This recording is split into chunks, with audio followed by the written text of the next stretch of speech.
Olá, está começando o Chão e Paz, o seu programa do bem. Nesta edição você vai conferir um bate-papo sobre os desafios de ser catequista nos dias de hoje.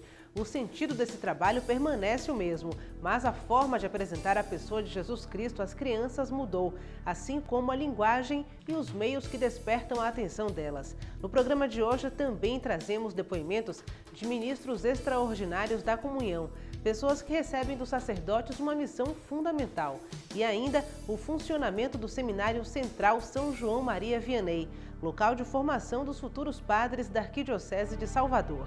O Chão e Paz está no ar. O catequista tem uma missão estratégica na igreja: apresentar a pessoa de Jesus Cristo de forma interessante para crianças que recebem hoje uma série de estímulos audiovisuais e digitais. O coordenador da Pastoral Catequética, Padre Alberto Montealegre, conta quais são os desafios para cumprir essa missão. No próximo domingo se comemora o Dia do Catequista, dia 31 de agosto, e é sobre isso que eu converso agora com o coordenador da Pastoral Catequética, o Padre Alberto Montealegre. Tudo bem? Seja muito bem-vindo aqui ao programa Chão e Paz. Obrigado, é um prazer estar aqui falando um pouco sobre a nossa catequese na nossa arquidiocese neste dia tão importante que é o dia das catequistas, né? Pois é, e aí a gente, para começar esse bate-papo, padre, eu queria que o senhor falasse sobre as atividades, né, que envolvem o trabalho, o dia a dia do catequista. O dia a dia da catequista em cada comunidade paroquial, no fundo, é um dia que se volta, na maioria das vezes, para a catequese daqueles catequizandos que estão inscritos na catequese, né? Nesse processo de iniciação à vida cristã. Então, elas têm, ou eles, aqueles que exercem o ministério da catequese, têm esse trabalho, essa missão de, primeiro, preparar um encontro catequético cada semana, né, para que realmente os nossos catequizandos se sintam atraídos pela pessoa de Jesus Cristo, pela palavra de Deus que é transmitida nesses encontros. E, além disso, né, elas são convidadas no dia a dia da comunidade a serem testemunhas da fé, né? Porque a gente também catequiza, não somente com as palavras, mas também com o nosso testemunho, o modo como a gente vive a nossa fé. Então, as catequistas também são convidadas justamente a viverem esta fé de modo intenso, verdadeiro, e assim catequizar não somente com os encontros de catequese, mas também com o seu testemunho. O catequista tem um papel multiplicador, né? O senhor falou uma coisa interessante, que é fazer com que a pessoa se sinta atraída por Jesus Cristo. Tem sido difícil conseguir esse objetivo? É muito complicado porque a pessoa de Jesus Cristo, ela sempre atrai. Quando a gente apresenta ela de um modo autêntico, de um modo verdadeiro, como ela deve ser apresentada. No entanto, né, quando não se é apresentada a pessoa de Jesus Cristo da maneira mais correta e mais atraente, é claro que outras realidades da nossa sociedade irão atrair mais do que a pessoa de Jesus Cristo. Então, a catequista tem essa missão justamente de poder apresentar a pessoa de Jesus Cristo de modo muito atraente. Isso envolve, hoje, na catequese dos jovens, na catequese das crianças, né, também uma nova metodologia, né, de fazer a catequese. Essa metodologia, é claro, deve vislumbrar não somente uma catequese de ensinamento de doutrinas, mas uma catequese que possa fazer com que os nossos catequizandos tenham essa possibilidade de, ao longo dos encontros, irem fazendo essa experiência com a pessoa de Jesus Cristo. Hoje se fala muito de vivência na perspectiva catequética, a vivência da fé.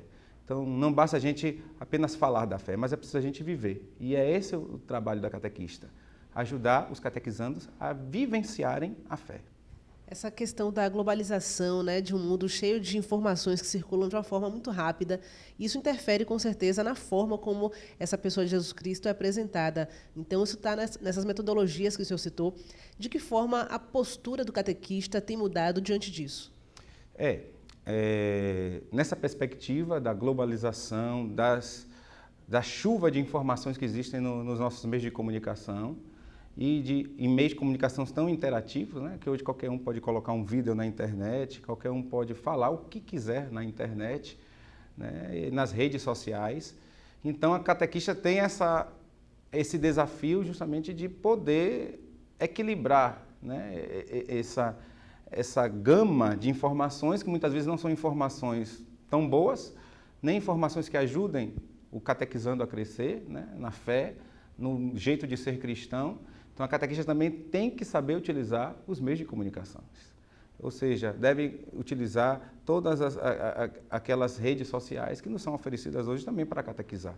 E nós temos como exemplo o Papa Bento XVI, o Papa João Paulo II, o Papa Francisco, que utiliza também esses meios de comunicações, principalmente as redes sociais, para falar de Jesus Cristo. Então, hoje a minha catequese, a metodologia do catequista deve também vislumbrar esses diversos instrumentos que a modernidade hoje nos oferece. No próximo domingo acontece em Salvador a Jornada dos Ministros Extraordinários da Sagrada Comunhão. A proposta é discutir o tema Igreja, Casa do Pão que alimenta e dá sentido à vida da comunidade. Com essa inspiração, a equipe do Chão e Paz ouviu depoimentos de pessoas que prestam esse serviço. E o resultado você acompanha agora. A missão deles é desafiadora: levar a Eucaristia a fiéis em igrejas, capelas, hospitais e lugares onde o sacerdote não possa fazer isso. A função tem no nome o conceito que deixa claro o caráter temporário da tarefa. Afinal, são eles ministros extraordinários da Sagrada Comunhão. A escolha é feita pelo sacerdote de forma criteriosa. O ministro de Eucaristia é também uma pessoa de oração, é um adorador, não é?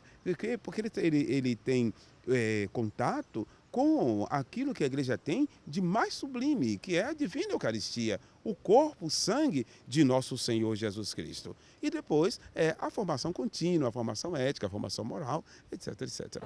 São pessoas como Dona Mercedes de Carvalho, paroquiana da Igreja de São Pedro, onde serve a comunidade 3 vezes por semana nas celebrações. Quem a vê em ação não imagina a surpresa que o convite para ser ministra extraordinária da comunhão lhe causou. De início não queria não, eu dizia, não sou digna, mas o padre me convenceu que nós não somos dignas, mas Deus é misericordioso.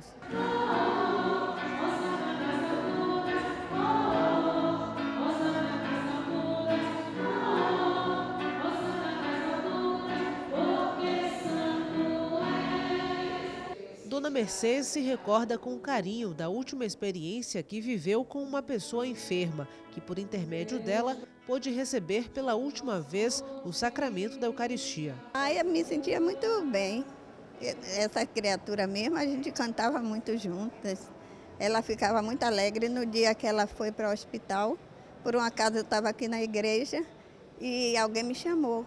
Quando eu cheguei lá, que ela me viu, poxa, ela na hora de estar indo para o hospital, e ela realmente não voltou, mas recebeu a Eucaristia naquela hora. Exercer esse serviço litúrgico traz alegria aos ministros extraordinários da comunhão, mas também responsabilidade. Paulo atua na paróquia Nossa Senhora da Vitória e é cuidadoso na preparação diária para a missão que abraçou há 2 anos. Procuro ser digno de levar essa Eucaristia. E também isso tem sido muito rico, porque dessa vez fomos eu e minha esposa conduzidos a ministro. E é com muita alegria que a gente serve. Eu digo que nós não somos ministros da comunhão, nós somos ministros de comunhão. Levamos a Jesus, trazemos a igreja próximo aos doentes. Para Zuleide, colaboradora da Igreja de São Pedro há 18 anos, o convite para ser ministra extraordinária da comunhão foi algo natural e a resposta dela não poderia ser outra. Quando Deus me chama, é difícil você dizer um não, né? Deus chama, a gente diz sim, porque a gente acredita que Ele não chama aqueles capacitados, mas Ele capacita aqueles que Ele chama. Não que eu já me sentisse assim, tivesse a altura do serviço para que Ele estava me chamando, pela responsabilidade, mas confiei simplesmente nele. Funcionária da Igreja de São Pedro, Carla resume o significado de ser ministra extraordinária da comunhão. Luana, a gente aprende que Deus não escolhe capacitados, Ele capacita quem Ele escolhe, né? E é em decorrência do batismo da gente, quando a gente assume realmente o compromisso com a Igreja de Jesus e a graça acontece.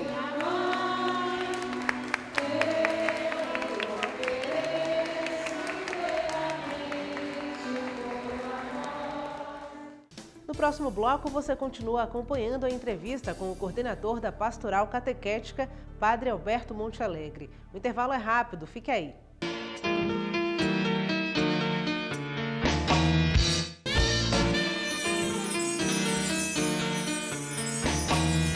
A paróquia São João Evangelista, em Mussurunga, realiza no próximo domingo um retiro na comunidade Lar Verbo de Vida, das 7h30 da manhã até as 4 da tarde. O tema será Acolher o Irmão é Receber Cristo em Nossos Corações. Para saber mais sobre o encontro, o número é o 3377-7136. Seguem até o dia 4 de setembro as inscrições para a primeira jornada de liturgia. O evento será no dia 6 de setembro, das 8 da manhã até as 5 da tarde, na Catedral Basílica do Terreiro de Jesus. Podem participar agentes de pastorais, membros de grupos e movimentos, arquitetos e engenheiros. Mais informações pelos telefones 4009-6605 ou 6636. Para o coordenador da Pastoral Catequética, Padre Alberto Montealegre, todo cristão deve ser catequista, mas para assumir esse desafio é preciso ter uma experiência de fé, é preciso dar testemunho. E o senhor avalia que todo cristão pode se tornar um catequista ou é necessário ter algumas características específicas? Olha, na verdade, todo cristão hoje ele deve ser catequista, porque a igreja, nessa proposta de catequese, nesta época, né, ela nos chama justamente a criar uma comunidade que saiba catequizar. Ou seja, a catequese não está somente nas mãos dos catequistas, mas está nas mãos e é responsabilidade de toda a comunidade. Toda a comunidade deve iniciar os novos cristãos, saber acolher esses novos cristãos e iniciá-los na caminhada de fé. No entanto, é claro que para ser catequista, exercer esse ministério específico na nossa igreja, precisa de algumas características e de algumas qualidades. E essas qualidades, de modo especial, primeiro, é uma pessoa iniciada na fé, que tenha uma experiência de fé profunda, que possa não somente falar de catequese, como eu já disse, mas que possa também possibilitar os seus catequizandos a vivenciarem a fé e a pessoa de Jesus Cristo a partir do seu testemunho, do seu modo de viver a fé.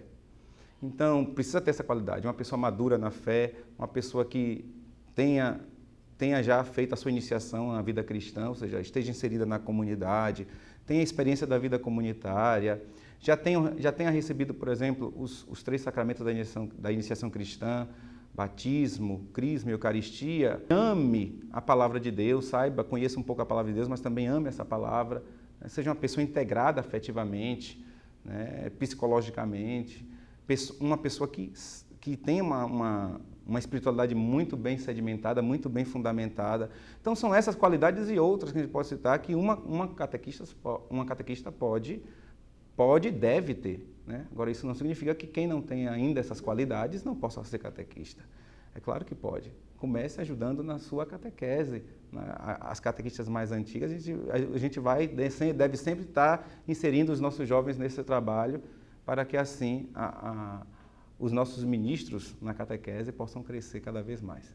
O catequista deve ser exemplo, né, para o catequizando e, por outro lado, ele também tem exemplos na Bíblia, né, que tem diversos exemplos de pessoas que servem de inspiração. Quais deles o senhor citaria como principais inspirações, né, para a figura do catequista? Olha, são vários. Agora, 2, de modo muito específico, a gente não pode jamais esquecer. Primeiro é a Virgem Maria, né?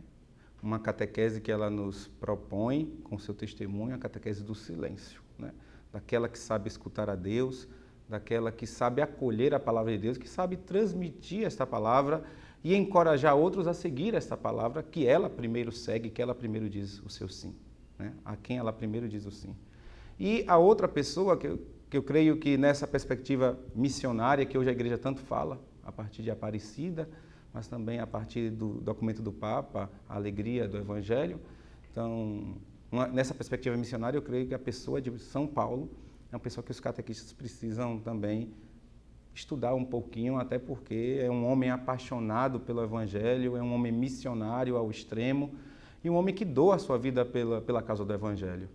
Então, e tem uma metodologia muito bonita de enculturação e de aproximação daqueles que não conhecem o Evangelho. Ele sabe cativar as pessoas para Jesus Cristo, né? Ao mesmo tempo, ele sabe acompanhar essas pessoas, né? O processo do acompanhamento da pessoa que está sendo iniciada na fé. Então, São Paulo tem essas características que nas suas cartas, nas suas viagens que estão escritas ali, expressadas ali nos Atos dos Apóstolos, que pode ajudar muito o catequista realmente a reconfigurar o seu jeito de fazer a catequese. Estão abertas as inscrições para a 8ª turma do curso de preparação para cuidadores de idosos. A formação será no Centro Comunitário da Pituba e as aulas acontecerão às terças, quintas e sábados. Para saber os detalhes, o número é o 3451-0476. A Pastoral da Criança entregará oficialmente no dia 10 de janeiro de 2015 a moção que pede a abertura do processo de beatificação de doutora Zilda Arnes, fundadora das Pastorais da Criança e da Pessoa Idosa. Para compor o documento estão sendo recolhidas assinaturas em todo o país. Qualquer pessoa pode participar e, se você quer saber como, basta ligar para os números 4009-6683 ou 6670. Depois do intervalo, você vai conhecer o funcionamento do Seminário Central de Salvador, local de formação dos padres que atuam na nossa arquidiocese. O Chão e Paz volta já.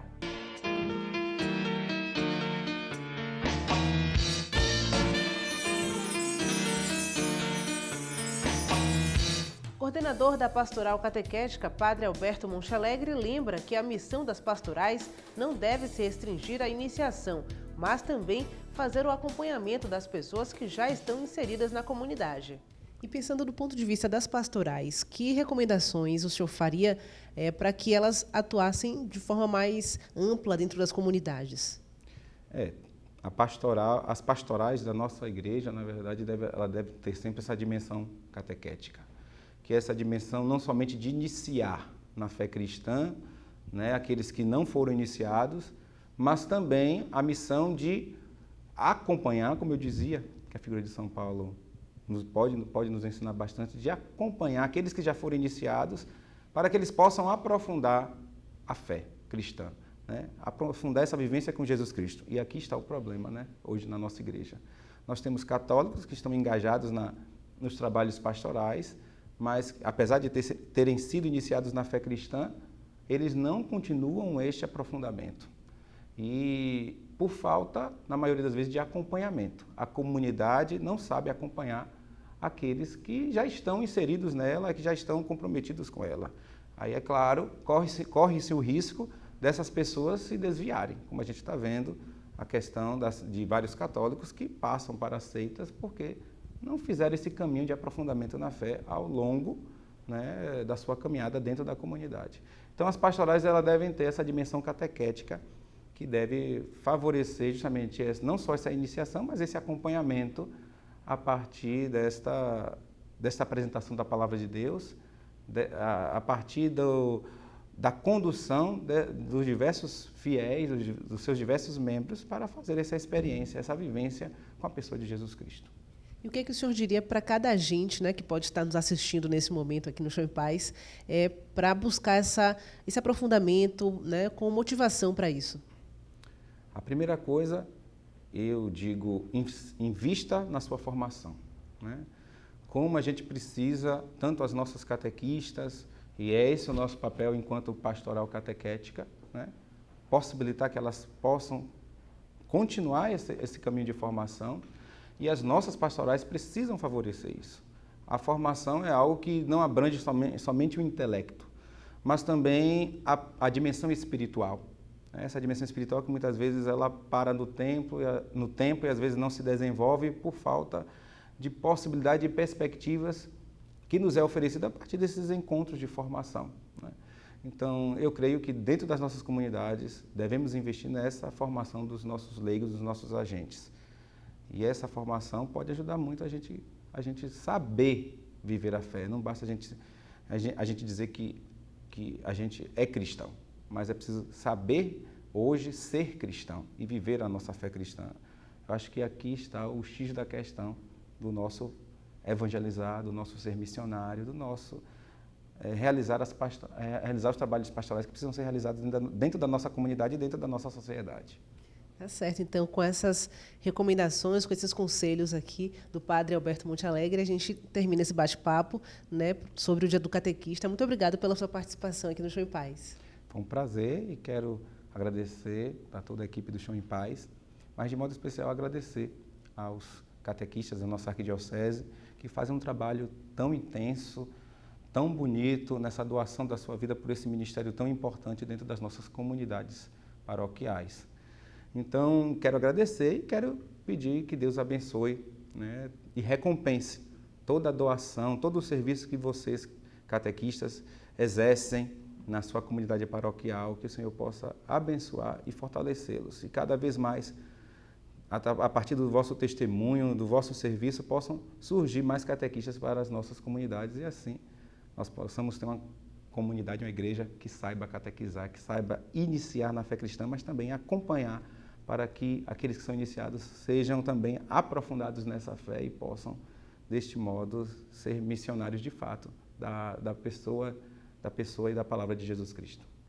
Você vai conhecer agora o local onde os jovens podem fazer a experiência do aprofundamento vocacional e do discernimento. É no Seminário Central São João Maria Vianney que são formados os padres da Arquidiocese de Salvador. Amadurecer e encontrar a verdadeira vocação. Este é o foco de quem entra no Seminário Central São João Maria Vianney, no bairro da Federação, em Salvador. Passagem obrigatória para os padres ordenados nesta arquidiocese. Aqui se vive os lados espiritual, humano, intelectual, social e pastoral da missão religiosa. Essas experiências duram em média 7 anos e não garantem que quem as viveu sairá deste espaço um sacerdote. Acima de tudo, o seminário forma homens, né? Homens de Deus, homens de uma ética, numa profundidade de espiritualidade, né? Claro que sempre com a intenção do ministério do sacerdócio. Para ter a certeza de que o caminho que pretendem seguir é o que Deus planeja para cada um deles, os seminaristas começam o dia cedo. Às 5h45 da manhã, fazem a oração matinal. Às 6h15, tomam café no refeitório e, em seguida, vão para o Instituto de Teologia. Atualmente, o Seminário Central São João Maria Vianney tem 43 seminaristas da Arquidiocese de Salvador e das dioceses de Camaçari, Ilhéus, Barreiras e Bom Jesus da Lapa. Então o seminário vai propiciar esse cotidiano, essa vida cotidiana de disciplina, né, de educação, de hábito, né, de educar à vontade, aqui a partir desses mecanismos que é a dimensão espiritual, intelectual, humana, afetiva, a dimensão pastoral e missionária, que é muito importante para nós. O reitor do seminário nos levou até o refeitório, local de alimento físico e também de integração em torno do pão de cada dia. É importante também nós nos alimentarmos e alimentarmos bem para que nós possamos ter saúde e exercer com alegria o nosso ministério em que Deus nos chama. A saúde física dos seminaristas é mantida também por meio da prática de esportes. Nas tardes de sexta-feira, eles se reúnem em torno do esporte predileto do brasileiro, o futebol. Mas a área de lazer também inspira atividades individuais. Este seminarista resume neste ato os 3 anos que passou aqui, uma caminhada pessoal cheia de determinação e fé. E tenho caminhado, buscado sempre mais crescer na vida de santidade, porque o seminário ele nos proporciona isso, né? Ele nos proporciona essa busca de viver o evangelho com mais intensidade, né? Que você também pode não só se dedicar à oração, aos estudos, mas também à atividade física, né? Verdade, verdade. Eu aproveito dos tempos assim para conciliar a faculdade, a formação que a gente recebe aqui no seminário, aí eu aproveito esses momentos para fazer atividade física, que é muito importante também, né? Então sempre é um ambiente propício para que o seminarista também não fique com a vida ociosa, né? Só no estudo, na oração, mas que também possa desenvolver um pouco da coordenação motora e da saúde através de uma educação física, né? Aqui, a formação se dá em etapas. Por isso, existem 3 capelas além da central que recebem os nomes das comunidades às quais pertencem. A primeira é intitulada Santo Agostinho, a segunda, São Tomás de Aquino, e a terceira, para os seminaristas concluintes, se chama São Pedro e São Paulo. Para cada capela, então, com uma formação, ela vai desenvolver e vai trabalhar a partir do processo e da etapa de cada um. Então, cada um tem um local de convivência, que é uma casa, e nessa casa vai ser trabalhado toda a dimensão formativa a partir do caminhado, desenvolvimento, da etapa que o seminarista está vivenciando. Na Capela Central acontecem as celebrações, que podem ser restritas aos seminaristas ou abertas à comunidade. É a capela maior do seminário, onde todos os seminários se encontram juntos, todas as etapas, para rezar, para escutar a palavra de Deus e para se fortalecer e alimentar da Santa Eucaristia e da palavra de Deus. Em 2015, o Seminário Central São João Maria Vianney completará 200 anos de fundação. E nesses 2 séculos de existência, a orientação para os futuros sacerdotes tem sido a mesma: buscar dentro de si mesmo o encontro com Cristo, contando para isso com orientação espiritual. O Chão em Paz fica por aqui, mas você pode entrar em contato com a nossa equipe através do e-mail chãoepaz@arquidiocesesalvador.org.br e no nosso portal, o www.arquidiocesesalvador.org.br, você pode rever esta e outras edições do programa e também ficar por dentro do que acontece na nossa igreja. Para você, uma ótima semana. Fique com Deus e até o próximo Chão em Paz.